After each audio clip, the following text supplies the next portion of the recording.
రామాయణంలో సంపాతి పాత్ర గురించి మీకు తెలుసా? అయితే ఇప్పుడు విందాం చూడండి. సంపాతి, జటాయువు అన్నదమ్ములు. గరుడ వంశానికి చెందిన వంశస్థులు.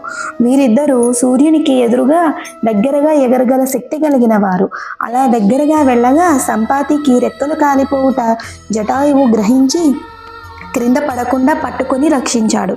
అలా తన రెక్కలు కాలిపోవుటచే సముద్ర తీరంలో నివసిస్తూ వృద్ధుడయ్యాడు.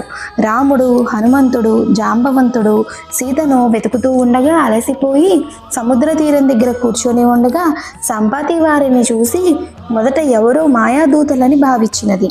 వారితో దగ్గరికి వెళ్ళి మాట్లాడగా అప్పుడు వచ్చినది రాముడు అని అర్థం చేసుకొని తన దివ్య దృష్టితో సీత లంకలో నిర్బంధించింది రావణుడు దాచిపెట్టాడు అని రాముల వారికి చెప్పాడు.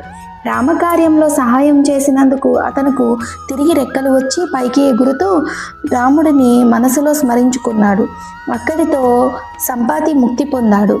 రామకార్యంలో ఎవరైనా సహాయం చేస్తే కనుక ఖచ్చితంగా ముక్తి పొందుతారు అనే దానికి ఇదే నిదర్శనం. కాబట్టి అందరూ చెప్పండి, జై శ్రీరామ్.